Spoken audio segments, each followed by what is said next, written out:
Town জামে মসজিদে ইমাম নামাজ আদায়ের মধ্যে স্বাগত। সম্মানিত মুসল্লিদের কেরাম, মালিকের শুকরিয়া আদায় করে বলছি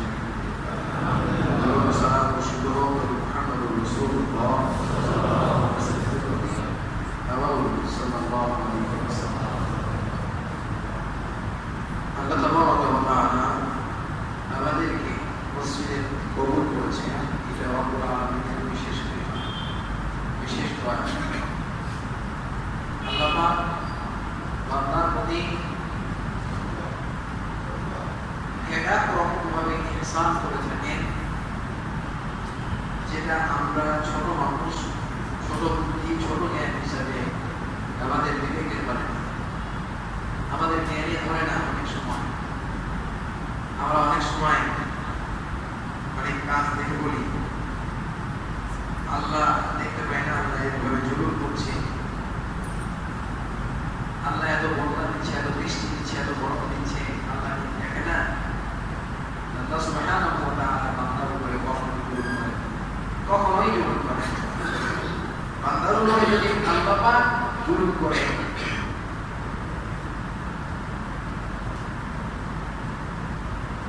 একটা জিনিস আপনাদেরকে বলি, তিনি এমন এক মালিক,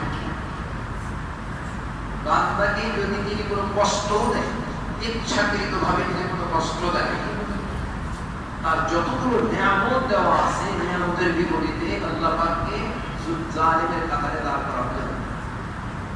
অথচ আমাদের ছোট্ট বিবেকে আমরা এই জুলুমের ইলজাম আল্লাহর উপরে চাপিয়ে বলে দিই। আল্লাহ কোরআন কারীমে বিভিন্ন জায়গায় বলছেন, বান্দা তুমি জুলুম করিও না, আমি তোমার উপরে জুলুম করব। কিয়ামতের ময়দানে তোমার উপরে কিঞ্চিত পরিমাণেও জুলুম করা হবে না। কোরআনের ভাষায় তাই ইসলামও বলা হয়েছে, তোমার উপরে তাদের উপরে জুলুম করা হবে না। আমরা ছোট্ট জ্ঞানে বুঝতে পারি না, এ কারণে একটা সবক আমরা যে কোনো মুহূর্তে, যে কোনো অবস্থায় আমরা থাকি, যে কোনো ফায়সালা আল্লাহর পক্ষ থেকে আসুক, আলহামদুলিল্লাহ,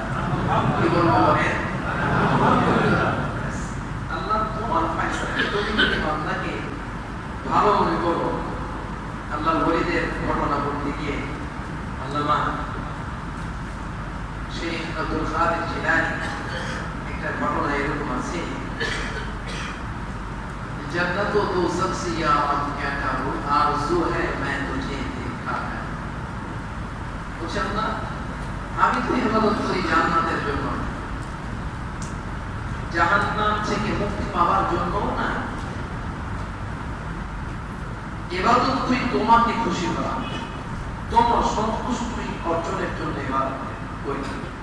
তো মানে এমন যে ঘটনা যদি হয়, কিয়ামতের ময়দানে আমার বিচার যখন শুরু হবে, সে সময় যদি তুমি বলো, আব্দুল কাদের, আমি বড় খুশি হয়েছি, আব্দুল কাদের, আমি তোমার জন্য জান্নাত অবধারণ করেছি, অবধারিত করে দিয়েছি, তোমাকে জান্নাত দিয়ে দিলাম, তোমার জন্য নির্ধারণ করেছি জান্নাত। এখন জান্নাতে যাওয়ার পরে দেখি কি তোমাকে দেখতে পাই না, তোমার সন্তুষ্টি অর্জন করতে পারি নাই। আল্লাহ জান্নাত আমার লাগবে, এই জান্নাত আমি চাই, কিন্তু তুমি যদি আমাকে জাহান্নাম দিয়ে দাও, আব্দুল কাদের তোমার জন্য জাহান্নাম নির্ধারণ করেছি। আর জাহান্নামে আল্লাহ প্রতিদিন নয়, সপ্তাহে সপ্তাহে যদি তুমি একবার করে বলো, আব্দুল কাদের ভালো আছো, আমি তোমার উপরে খুশি, আল্লাহ জাহান্নাম আমার জন্য জান্নাতে। রেজায় মাওলানা হলো সবচেয়ে বড় জিনিস। সব কাজে আল্লাহ তোমার উপরে খুশি, আমি তো বললাম তুমি আমার জন্য যেটাই নির্ধারণ করে দিবা, সেটাই আমার জন্য, আমি সেটাকে খুশি হিসাবে মেনে নিব। এটার নাম হলো গোলাম। আল্লাহ পাক আমাদেরকে যেন সেই গোলাম হিসাবে কবুল করেন, আর ওই গোলামে পারার জন্য আল্লাহ তৌফিক দান করেন। আমিন। আরেকবার বলি আপনাদের, সর্ব অবস্থায় মালিক আল্লাহ সুবহানাহু ওয়া তাআলা ফায়সালাকে মেনে নিয়ে বৃষ্টি হচ্ছে আলহামদুলিল্লাহ, অনাবৃষ্টি হচ্ছে আলহামদুলিল্লাহ। এই যে বৃষ্টি হয়, বৃষ্টি কথাটাই বলি,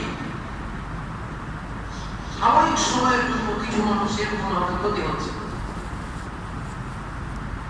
ধানওয়ালাদের জমিতে উপকার হলেও বাগানওয়ালাদের বাগানে ক্ষতি হয়, এটা মনে হয় না। মালিক ভালো বুঝে, বৃহত্তর স্বার্থ কোথায় এটা মালিক ভালো বুঝে। আল্লাহ সুবহানাহু ওয়া তাআলা আমাদেরকে মালিকের মেসার উপরে ধৈর্য ধারণ করার জন্য তৌফিক দান করেন, বলেন আল্লাহুম্মা আমিন। আমি হজের সফরের গল্প শোনাচ্ছিলাম আপনাদেরকে, হজ থেকে শিক্ষা নেওয়ার গল্প শোনাচ্ছিলাম। এক পর্যায়ে আমি 5 ওয়াক্ত নামাজের কথা গত জুমায় বলতে বলতে আলোচনা শেষের দিকে গেছি। যে দেখেন 5 ওয়াক্ত নামাজ আমাদের ভিতরে যতক্ষণ পর্যন্ত এই ইহতিমাম, এই গুরুত্ব অন্তরের ভিতরে আমরা লালন করতে না পারবো, ততক্ষণ পর্যন্ত বরকতের আশা আমরা করতে পারি না। আল্লাহ সুবহানাহু ওয়া তাআলা আমাদেরকে 5 ওয়াক্ত নামাজের জন্য যেন কবুল করে, বলেন আল্লাহুম্মা আমিন। এখানে আল্লাহ পাকের তৌফিক জরুরি, তৌফিক জরুরি। আল্লাহর যদি তৌফিক, আল্লাহর যদি হেদায়েত রাস্তা না থাকে, তো বান্দা ইচ্ছা করলে সব নেক কাজ করতে পারে না। এরপরে যারা হজে যায়, তারা খুব গুরুত্বপূর্ণ একটা আমল করে, যেহেতু আমলের সাথে জড়িয়ে থাকে, গুরুত্বপূর্ণ একটা আমল করে, তা হলো তাহাজ্জুদের আমল। তাহাজ্জুদের নামাজ প্রায় হাদিসে দেখা যায় তাহাজ্জুদের নামাজ পড়ে। কারণ ফজরের নামাজ জামাতের সাথে হারামের ভিতরে যদি কেউ পড়তে চায়, তাহলে তাকে তাহাজ্জুদের টাইমে যেতে হবে। তাহাজ্জুদের টাইমে না গেলে ফজরের জামাত হারামে পড়া সম্ভব হয়ে ওঠে না। বর্তমান সময়ে তাহাজ্জুদের আযান এখন 3টা 5 মিনিটে হয়, কম বেশি 2-5 মিনিট কম বেশি কখনো কখনো হয়। আমি যখন হজে ছিলাম তখন তাহাজ্জুদের আযান হতো 3টা 5 মিনিট। শুধুমাত্র হারাম শরীফাই বাইতুল্লাহ মক্কায় এই আযান হয়, আর মদিনার মসজিদে নববীতে হয়। তো এই তাহাজ্জুদের অভ্যাস, একজন বলছে যে হুজুর আমি তো 5 ওয়াক্ত নামাজই পড়তে পারি না, তাহাজ্জুদের কথা বলছে। ব্যাপারটা তা নয়। এই আমল আপনার সাথে যেটাই আসবে, আপনি আরেকটাকে একটার সাথে আরেকটাকে মুআল্লাক করবেন, এটা নয়। একটাকে আরেকটার সাথে ঝুলিয়ে রেখে দিবেন, ব্যাপারটা এটা নয়। নেক আমল আপনার সাথে যেটাই আসে, সাথে সাথে সেটা করে নেওয়া, সাথে সাথে সেটা আদায় করা। এমন একটা রাত্রিতে আপনি শুয়ে আছেন, বিছানার সাথে পিঠ লেগে আছে, কিন্তু আপনার ঘুম আসে না। কত রাত্রি চলে যাচ্ছে, ঘুম আসে না। খুব চেষ্টা করছেন, চক্ষু বন্ধ করে ঘুমানোর চেষ্টা করছেন, কিন্তু ঘুম আসে না। কিছুক্ষণের জন্য উঠে যান, কিছুক্ষণের জন্য উঠে যান, ওযু করেন, যাই নামাজে বসে, যাই নামাজে দাঁড়ান, 2 রাকাত নামাজ আদায় করেন, মনের ভিতরে প্রশান্তি পাবেন। দেখবেন ওই ওযু করা অবস্থায় ফেরেশতা নাজিল হয়, ফেরেশতা আপনার কাছে থাকে, শয়তান চলে যায়, ফেরেশতা রহমতের বাতাস দেয়, আল্লাহ আপনার চোখে ঘুম। এর বিপরীত যদি চিন্তা করি, আমাদের ওস্তাদরা বলতেন যে তোমাদের ঘুম যখন না আসবে তখন কোরআন তেলাওয়াত করতে করতে চোখ বন্ধ করে থাকবে, ঘুম চলে আসবে। কেন? একদিকে ফেরেশতা রহমতের বাতাস দেয়, আরেকদিকে শয়তান আপনার পা টিপতে থাকে যে তুই তাড়াতাড়ি ঘুমিয়ে যা, কারণ যত জায়গা থাকবে তত এবাদত বেশি হয়ে যাচ্ছে। শয়তান আপনাকে তখন বলতে থাকে এইরকম যে বান্দা তুই তাড়াতাড়ি ঘুমা, কারণ এখন তোর আর ইবাদত করার দরকার। অনেকে বলে সিনেমা হলে যে 3 ঘন্টা তাকিয়ে তাকিয়ে সিনেমা দেখতে ঘুম আসে না, কিছু না। আর জুম্মার মসজিদে উঠলে খুতবা শুনতে না শুনতে সবাই দেখি ঘুমিয়ে পড়ে বা বলতে থাকে, তদরাচ্ছন্ন হয়ে যায়। এইরকম কি হয়? ওলামায়ে কেরাম বলেন হবে না। আপনি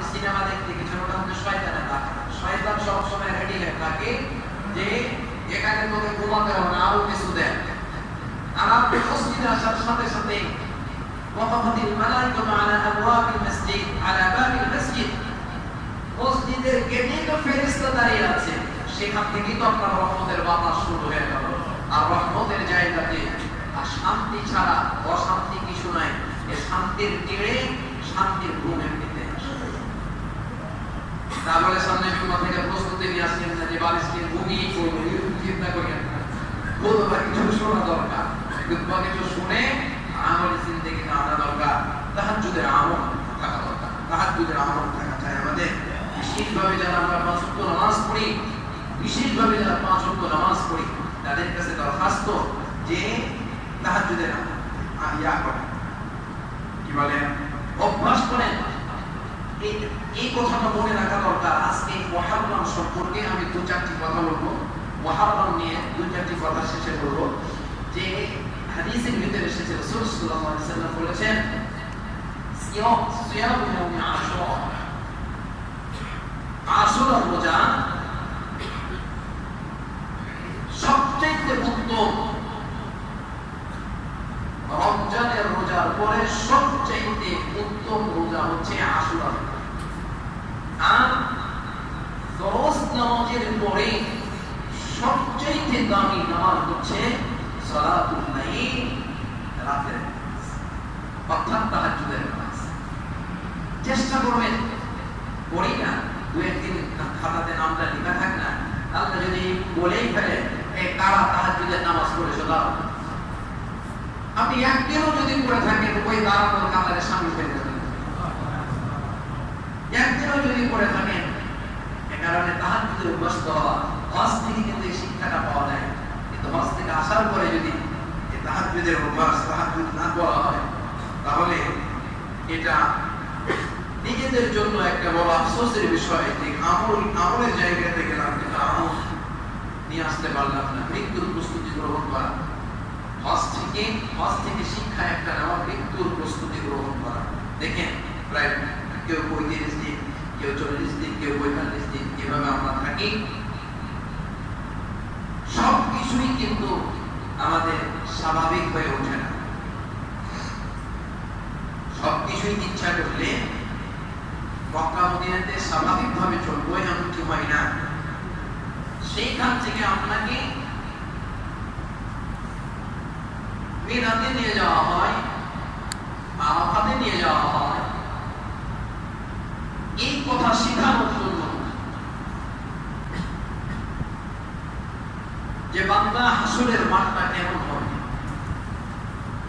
মুজদালিফায় হাজিরা যখন ঢোকে, এখন বর্তমান সময়ে পরিস্থিতি এমন, সরগোল বুঝছে, কিন্তু চোখের সামনে একসাথে এতগুলো মানুষ অনেক সময় চোখে পড়ে না, নিজের ধান্দায় ব্যস্ত থাকে। মিনার তাবুতে দেখি কি অনেকগুলো মিনা, কি বলে তাবু, কিন্তু চোখের সামনে মানুষ পড়ে না। যে কয়টা তাবুতেই থাকে সে কয়টা তাবুর মানুষই মিনা থেকে চলে গেল আরাফা, বাস থেকে নামতে না নামতে আরাফাতে গিয়ে তাবুতে নিয়ে যাওয়া হয়। তাবু থেকে বের হয়ে চোখের সামনে যে কয়জন দেখলেন এ কয়জন। এরপরে আরাফা থেকে মুজদালিফায় যখন নিয়ে আসা হয়, মুজদালিফায় কিছু মানুষ দেখতে পাওয়া যায় মাঠে শুয়ে আছে, কিন্তু নিজের উপরে যে কষ্ট যায়, কখনো 2 কিলোমিটার, কখনো 3 কিলোমিটার, কখনো 5 কিলোমিটার হাঁটতে হয়। আবার হাজিরা আরাফা থেকে হাঁটতে শুরু করলে 12 কিলোমিটার, 13 কিলোমিটার, 14 কিলোমিটার পর্যন্ত হাঁটতে হয় ওই রাস্তা। এই কারণে এই মানুষগুলোকে তখন চোখে পড়ে না, নিজের খেয়ালটাই বেশি করে। একই রাস্তাতে হাঁটতে যখন শুরু করে, তখন মানুষ এই একটা রাস্তার মানুষকে দেখে অস্থির হয়ে যায়। এত মানুষ। মজার ব্যাপার হচ্ছে, এই মানুষটা যখন জামরার কাছাকাছিতে যায়, পাথর মারবে এই টাইমে জামরার কাছাকাছিতে যায়, তখন দেখে চতুর্মুখী মানুষ একেবারে 8টা-10টা রাস্তা একমুখী হয়ে একই রকম ভাবে স্রোতের মতো লাখ লাখ মানুষ একমুখী হয়ে জামরাতে ঢুকছে। এই টাইমটাতে মোটামুটি ভাবে হলেও তার যে দেখা এর চাইতে 10 গুণ মানুষকে বেশি দেখতে পাবে। এই যে দেখা, এই কথাটাকে এত দূর নিয়ে আসলাম আমি আপনাদেরকে এই কথা বোঝানোর জন্য। কমস কম ওই জায়গাটাতে মানুষ তার হাসরের মাঠের কথা একটু যদি চিন্তা করে, যে কি অবস্থা, এত মানুষ লাব্বাইক আল্লাহুম্মা লাব্বাইক বলছে, আল্লাহু আকবার আল্লাহু আকবার কাবীরা ওয়ালহামদুলিল্লাহি কাসীরা, আল্লাহ তাকবীরাত বলছে, আর দলবদ্ধভাবে সাদা পোশাকে মাথায় পুষ্ট হয়ে মানুষ চলে যাচ্ছে জামরাত। এইখান থেকে আপনি মৃত্যুর প্রস্তুতি নেওয়া, হাসরের মাঠে উঠতে হবে, এই প্রস্তুতি গ্রহণ করা। আমি কিছুক্ষণ আগে ধৈর্যের কথা বললাম। হজ আপনাকে ধৈর্য শেখায়। ধৈর্য কেমন করে করা দরকার এটা হজ শেখায় আমাদেরকে। বিভিন্ন সময় বিভিন্ন মুআল্লিমরা হজের পাশে কিছু কথা বলার জন্য অনেক সময় মুআল্লিমদের হাজিদের সামনে কিছু বলতে হয়, ডাকে। আমরা যাই অনুষ্ঠানগুলোতে গিয়ে হাজিদেরকে হজ সম্পর্কে কিছু কথা, হজ সম্পর্কে কিছু হাদিস, হজের কিছু নীতিমালা, হজের কিছু নিয়ম কানুন, হজ সম্পর্কে কি করা দরকার এগুলো বলি। তো আমি বলতে গিয়ে হাজিদেরকে বলি, হজ আল হাজ্জ, এই হজের একটা অর্থ আছে, পরিভাষা একটা আছে, আবিধানিক একটা অর্থ আছে। তা আমি হাজিরাকে বলি যে আমার কাছে মনে হয়েছে যে হজের যে প্রকৃত আবিধানিক এবং পারিভাষিক অর্থ আছে, আমার কাছে মনে হয়েছে যে এর আরেকটা অর্থ থাকা দরকার, সেটা হলো আল হাজ্জু আস-সাবর। হজ মানে হলো সবর, হজ মানে হলো ধৈর্য। হজের একটা অর্থ যদি আপনি নিতে পারেন যে হজ মানে সবর, হজ মানে ধৈর্য, আর এই ধৈর্য নিয়ে যদি আপনি হজ করতে পারেন, আশা করা যায় আল্লাহ পাক আপনার হজ কবুল করবেন। উদাহরণ একটা দিই, ধৈর্য কিভাবে করবেন, উদাহরণ একটা দিই। মানুষকে বলা হয় কিন্তু মানুষ ধৈর্য ধরতে পারে না। আমি বহুবার হাজিদেরকে বলেছি, মুআল্লিমরা কি করে এই বিষয়টা আমাদের আমরা বলতে যাব না, বা বলবো মুআল্লিমের কাজ করে, আমরা আমাদের কাজ করছি। আপনি যেদিন হজ শুরু করে দিবেন, ইহরাম পরে ফেলবেন, সেই দিন থেকে মুআল্লিমকে আপনি ওইখানে গিয়ে যে কাজগুলো দেখবেন আর মুআল্লিমকে গালি দিবেন, বলবেন, যেটাই বলেন, মনে রাখেন একটা কথা, আপনার কোনো কাজই মুআল্লিম করবে না, শুধু বলায় হবে। কোনো কাজ মুআল্লিম করবে না। এখন বলবেন কেন করবে না হুজুর, আমি যে টাকাতে হজ করতে গেছি। হ্যাঁ, করবে না কেন? কারণ হজকে একটা সিস্টেমের ভিতরে আদায় করতে হয়, আর এই সিস্টেমটা সেটআপ দিতে একটা দীর্ঘ সময় তারা, বাংলাদেশের মুআল্লিম, ছোট মুআল্লিম, বড় মুআল্লিম, হ্যাঁ এমনকি সৌদি মুআল্লিম, সৌদি সরকার সহ সব মিলিয়ে একটা সিস্টেমকে তৈরি করে, প্রোগ্রাম তৈরি করে এটা একটা সেটআপ দেওয়া হয়। আপনি বললে আপনার খুশিমতো বাস আসবে না, আপনি বললে আপনার খুশিমতো হোটেল দেবে না, আপনি বললে আপনার খুশিমতো খাবার দেবে না। হ্যাঁ, এতটুকু হতে পারে আপনার অতিরিক্ত বলার কথা একটু কিনে এনে দিতে পারে, বাস এতটুকুই। আর সবাই তো কিনে দেবে না, কারণ আপনার যেটা ব্যবস্থাপনা সেটা অলরেডি প্যাকেজ তৈরি হয়ে গেছে। যেখানে আপনার ফায়সালা হয়ে গেছে, সেখানে আপনি মাথা ঘুরিয়ে লাভ নেই। আমি আরো কিছু টাকা সাথে নিয়ে যাই আল্লাহর জন্য, লিল্লাহিয়াতের জন্য। বলছে আমি 7 লাখে হজে গেছি, 8 লাখ টাকা হজে গেছি, আমদানি হজে এসেছি নাকি? আরে বাবা, 7 লাখ যেখানে খরচ করেই ফেলেছেন, আরো 1 লাখ টাকা সাথে নেন, নিয়ে আপনি আপনার চিন্তা করেন যে আমি এই টাকা দিয়ে আরো যদি আমার অসুবিধায় পড়ি, সাথে এই টাকা খরচ করে আমার জিন্দেগি কাটিয়ে দেবো, ব্যাস আল্লাহ তোমার জন্য সব দিয়ে আপনি। কারণ ওর বিচার আপনি হাতে নিয়েন না। ও যদি কিছু ভুল করে, ওকে তো বিচার দেওয়াই লাগবে মালিকের দরবারে। আর আপনি তো টাকা দিয়েছেন মালিকের রাস্তায়, অন্য রাস্তায় তো দেন না। সে যদি ধোঁকা দেয়, এ ধোঁকার বিচার আল্লাহ ওর করবে। ছোট্ট একটা গল্প শোনায় আপনাদেরকে। মিনা থেকে আরাফা যেতে আমাদের সময় লাগবে, ড্রাইভার বললো খুব জোর হলে আধা ঘন্টা। কারণ আমাদের যে তাঁবুটা, এটা মিনার পর পরেই আমাদের তাঁবুটা একেবারেই কাছে, রাস্তা থেকে দেখা যায় তাঁবুটা। গাড়িতে উঠলাম, তালবিয়া বলতে বলতে সব হাজিরা যাচ্ছি, মহা খুশি। হাজিরা বলছে যে ভাই তাহাজ্জুদের নামাজটা পড়ে বের হলে ভালো হতো। আমরা এবার বলা বলি করলাম, আরে আরাফার মাঠে তাহাজ্জুদের নামাজ পড়বে, ভালো লাগবে আরাফার মাঠে গিয়ে শান্তি করে তাহাজ্জুদের নামাজ পড়বেন, ফজরের নামাজ পড়ে তখন পরিকল্পনা নেবেন ওকুফে আরাফা করার পরিকল্পনা। খুব খেয়াল করেন কয় মিনিট বললাম, আধা ঘন্টার কম, ম্যাক্সিমাম আধা ঘন্টা, এই ঘন্টার আগেই হতে পারে। আমাদের যে তাবু, যিনি আমাদেরকে রাস্তা দেখাবেন, সব ড্রাইভার বিনা তাবু চিনতে পারেন। এই কারণে আরেকজন মুর্শিদ, আমরা যাকে হেল্পার বলি, রাস্তা দেখানো সুপারভাইজার বলি, এরকম একজন সুপারভাইজার তারা রাখেন।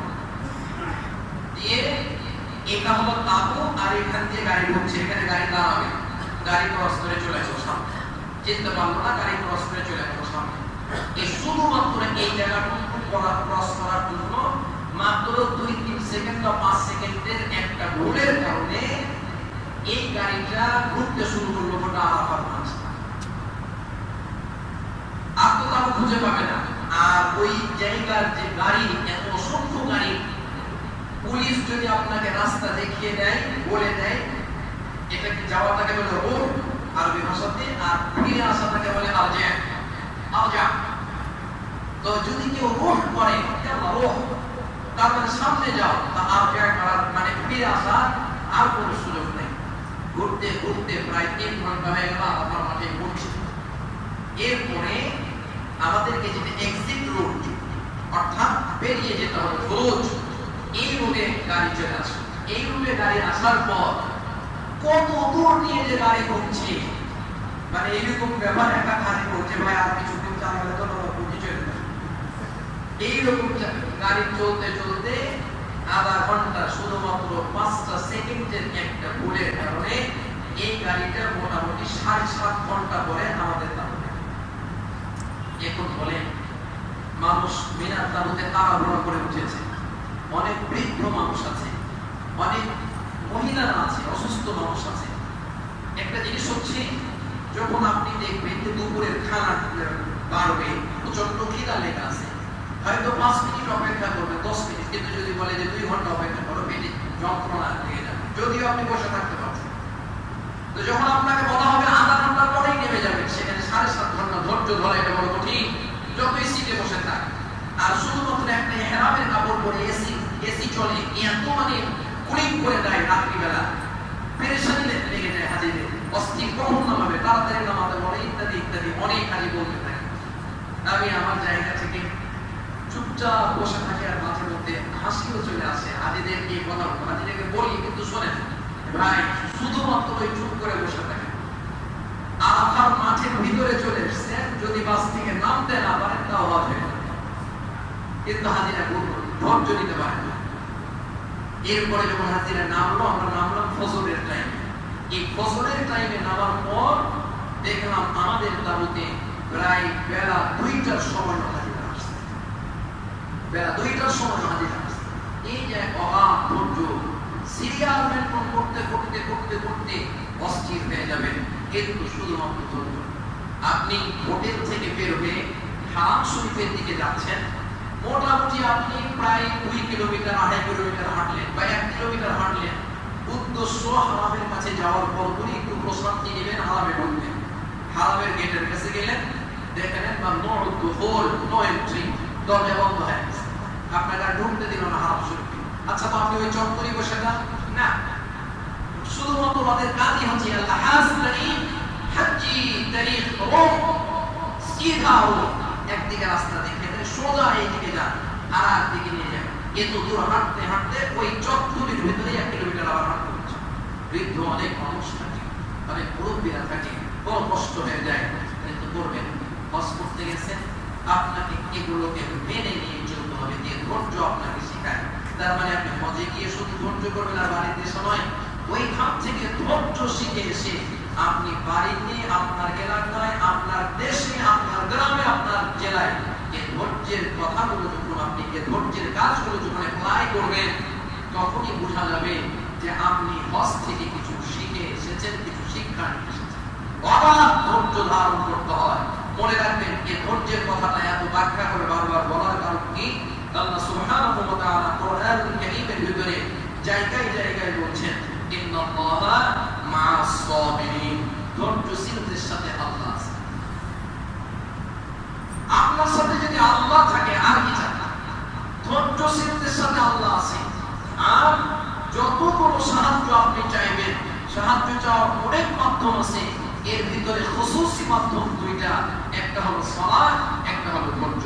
বলেন, একটা হলো সালাত নামাজ, আর একটা হলো ধৈর্য। ওয়াস্তাঈনু বিস-সাবরি ওয়াস-সালাহ, ধৈর্যের সাথে এবং সালাতের সাথে, নামাজের সাথে আল্লাহ রাব্বুল আলামিনের কাছে সাহায্য চাই। এই যে পেরেশানি চলছে, হয়তো কারো কাছে বৃষ্টি ভালো লাগছে, কারো কাছে খারাপ লাগছে, গরম কারো কাছে ভালো লাগছে, কারো কাছে খারাপ লাগছে। সব সময় আপনি ধৈর্য নিয়ে আল্লাহ, গরম যখন বেশি পড়ে যাবে তখন আল্লাহকে বলেন, আল্লাহ এ তো গরম আমি সহ্য করতে পারছি, জাহান্নামের গরমটা সহ্য করা আমার জন্য কঠিন হয়ে যাবে। আল্লাহ এই গরম তোমার হুকুমে হচ্ছে, এটাকে ধৈর্য, এটার উপরে ধৈর্য ধারণ করে আল্লাহ তাআলা তুমি আমার উপরে জাহান্নামের আগুনকে খাও। এখান থেকে শিক্ষা, প্রচন্ড ঠান্ডা যখন পড়বে আল্লাহর শাস্তি কঠিন, গরম এটাও একটা আল্লাহর শাস্তি, কঠিন ঠান্ডা। জাহান্নামের একটা শাস্তি আছে কঠিন ঠান্ডা, এই ঠান্ডাও একটা শাস্তি। তখন আপনি আল্লাহর কাছে দোয়া করবেন, আল্লাহ ওই কঠিন যন্ত্রণাদায়ক ঠান্ডা থেকে আমাকে হেফাজত। কোরআন কারীমে একটা জায়গায় আয়াত আছে, কুলনা ইয়া নারু কুনি বারদান ওয়া সালামান আলা ইব্রাহিম। এই আয়াতের ভিতরে আল্লাহ এই শিক্ষাটা দেয় বান্দাকে যে আমার শাস্তি না আগুন, এটাও আমার কঠিন শাস্তি, কঠিন ঠান্ডা এটাও আমার শাস্তি। ইব্রাহিম আলাইহিস সালামকে যখন আগুনে ফেলে দেওয়া হলো, তখন যদি আল্লাহ পাক বলতেন নারু কুনি বারদান, এর আগুন ঠান্ডা হয়ে যাও, তাহলে বরফের মতো জমে ঠান্ডা হয়ে যেত। এটি ইব্রাহিম আলাইহিস সালামের জন্য কঠিন হয়ে যেত। আল্লাহ পাক বলছেন, পুরা শব্দ ব্যবহার করছেন, বারদান ওয়া সালামান, এমন ঠান্ডা প্রশান্তিময়, প্রশান্তিদায়ক ঠান্ডা, অর্থাৎ না শীতাষ্ণ না শীত না গরম। এই তো আল্লাহর কাছে এভাবে ধৈর্যের সাথে সাহায্য কামনা করা, দোয়া করতে থাকা। ইনশাআল্লাহ পর্যায়ক্রমে হজ থেকে যে শিক্ষাগুলো আমরা পর্যায়ক্রমে বলবো এবং শেখার চেষ্টা করবো ইনশাআল্লাহ। সম্মানিত মুসল্লিয়ান কিরাম, আল্লাহ সুবহানাহু ওয়া তাআলা কোরআনুল কারীমের মধ্যে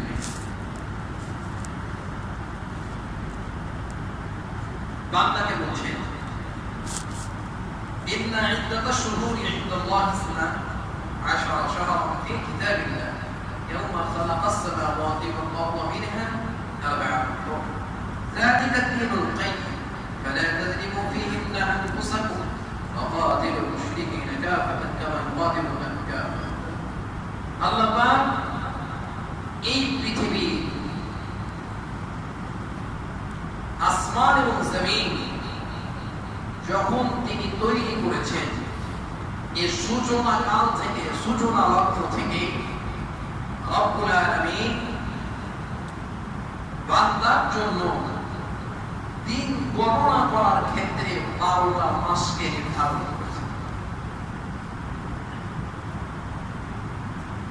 মিনহা আরবা'atun হুরুম, এই 12টা মাসের ভিতরে 4টা মাসকে আল্লাহ খুব সম্মানী মাস করেছেন। মুহররমুল হারাম,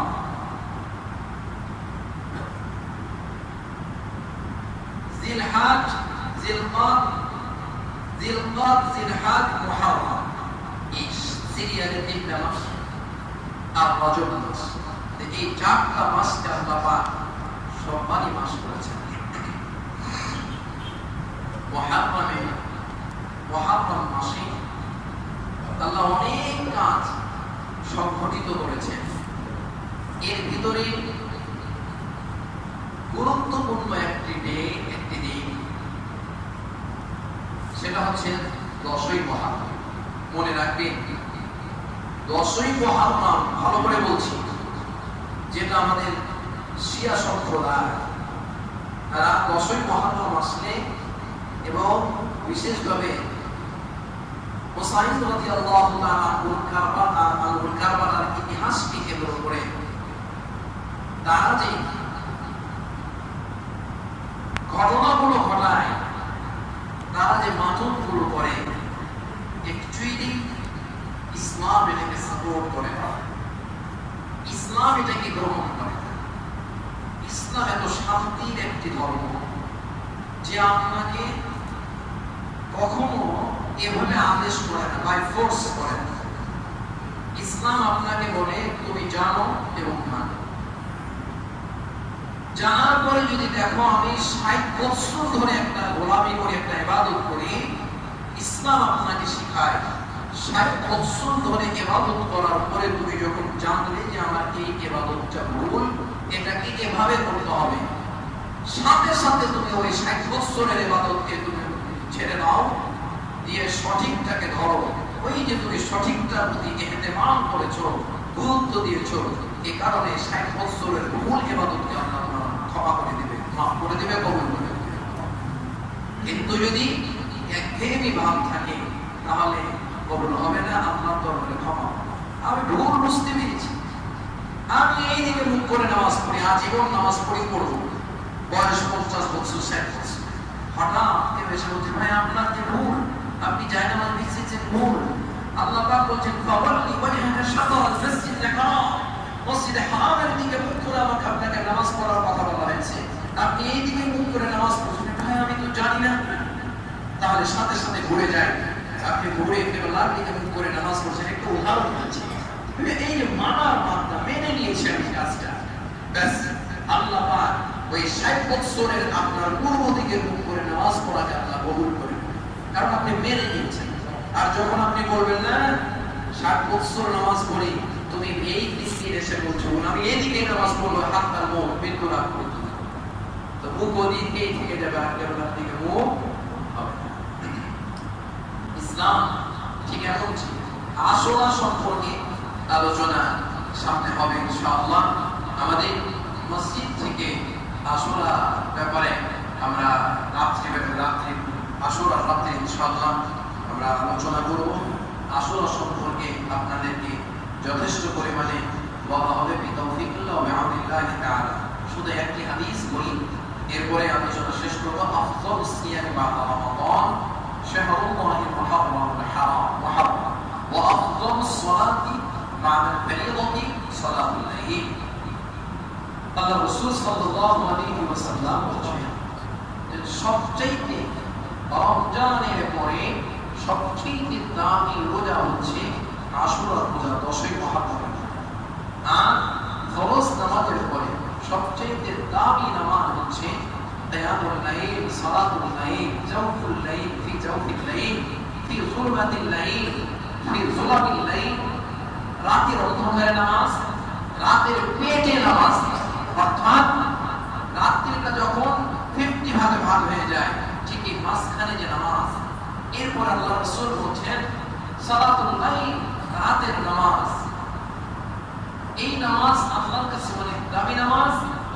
এই নামাজ অভ্যাস করা আর আশুরা রোজা আদায় করা, আশুরা রোজা 10ই মুহররম, এই রোজা পালন করা, এটা রাসূলের পক্ষ থেকে এক সময় ফরজ ছিল।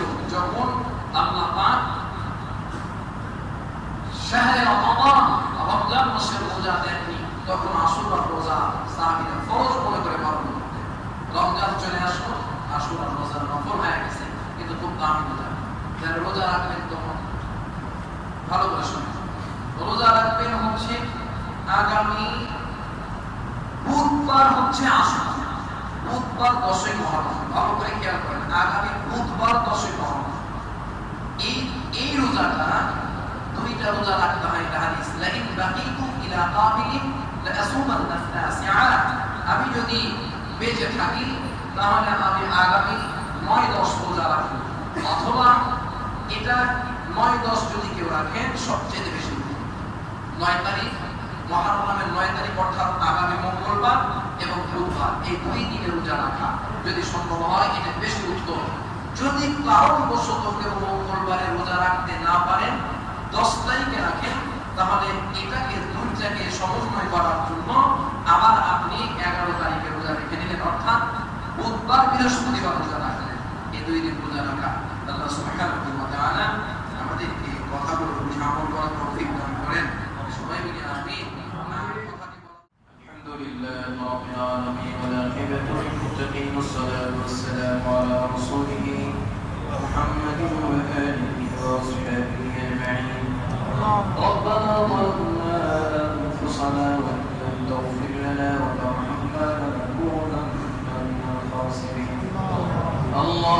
اغفر لنا ولوالدينا ولإخواننا ولأخواتنا رب ارحمهما كما ربياني صغيرا رب العالمين جمعنا على ذلك المسجد ولا مصلي من فقير وطول عليه تواتر برحات بنسي زندگی تمام অপরাধগুলো মাফ করে আল্লাহ নেক আমলগুলো কবুল করে নাও হে আল্লাহ তাআলা জুমার দিনটি ঘিরে তোমার বান্দা যে সমস্ত আমল করেছে কবুল করে নাও কেউ কোরআন তেলাওয়াত করেছেন আবার কেউ আবার মসজিদে দান করেছেন মসজিদ মাদ্রাসায় দান করেছেন আল্লাহ তাআলা তোমার বান্দিরা অনেকে তেলাওয়াত করে দরখাস্ত পেশ করেছেন পরিজাত টুকরা মায়ের জন্য তো কেউ বাবার জন্য দরখাস্ত দিচ্ছেন মেহেরবানি করে সকলের নেক আমলগুলো কবুল করে নিয়ে আলিয়া সরার মদিনায় রাসূলের রওজায় পৌঁছে দাও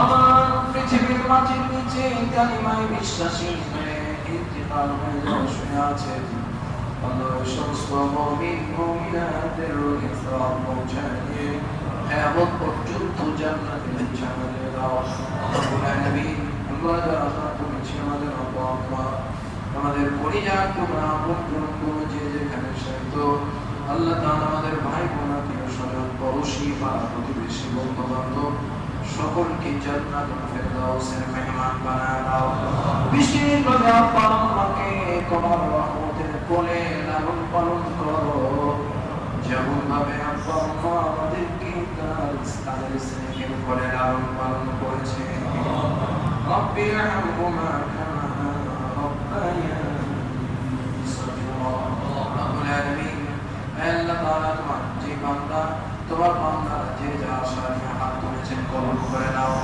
যে যা সমস্যা নিয়ে হাত তুলেছেন আল্লাহ সকলের শারীরিক পারিবারিক আল্লাহ তাআলা সমস্ত সমস্যার সমাধান দিয়ে দাও আল্লাহ তাআলা সাহেব দাওয়াত কোরআনুল কারীম পড়ে তেলাওয়াত করে দোয়া চেয়েছেন আল্লাহ তাআলা তোমার বান্দা বান্দীদের তেলাওয়াত কবুল করে নিয়ে তেলাওয়াতের বারাকাত বাড়ির সদস্যদের জন্য দাও আর তেলাওয়াতের মাগফিরাত আল্লাহ তাআলা মুমিনদের জন্য মাগফিরাতের ওসিলা হিসেবে কবুল করে নাও যারা দান করেছেন তাদের দানের সওয়াব আপন জনের রোগে পৌঁছে দাও আল্লাহ তাআলা বিশেষভাবে তোমার এক বান্দী হজের সফর থাকাকালীন অবস্থায় খালি তারা তোমার বান্দী দুনিয়া থেকে বিদায় নিয়েছেন আল্লাহ তাআলা মেহেরবানি করে তোমার বান্দীকে জান্নাতি বানাও আল্লাহ তাআলা পরিবারের পক্ষ থেকে ছেড়ে দোয়া চেয়েছেন আল্লাহ তোমার বান্দীকে জান্নাতের মেহমান হিসেবে কবুল করে নাও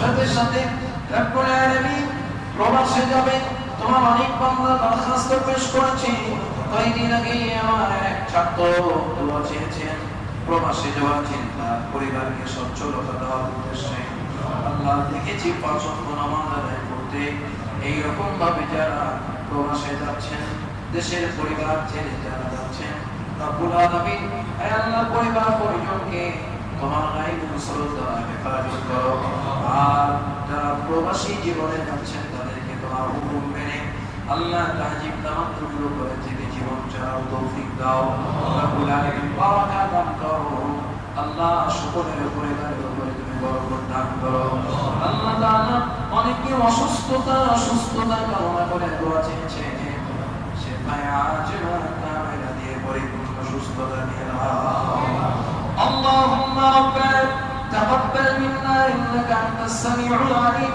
নবজাতক শিশুর জন্য দোয়া চেয়েছেন তোমার অনেক বান্দা বান্দী আল্লাহ মা শিশুকে ভালো রাখো হায়াতে তাইয়্যিবা দাও আল্লাহ খাদিজাতুল কুবরা রাদিয়াল্লাহু তাআলা আনহার মতো করে জীবন গঠন করার তৌফিক দাও সুবহান রাব্বিকা রাব্বিল ইজ্জাতি আম্মা ইয়াসিফুন ওয়া সালামু আলাল মুরসালিন ওয়ালহামদুলিল্লাহি রাব্বিল আলামিন লা ইলাহা ইল্লাল্লাহু মুহাম্মাদুর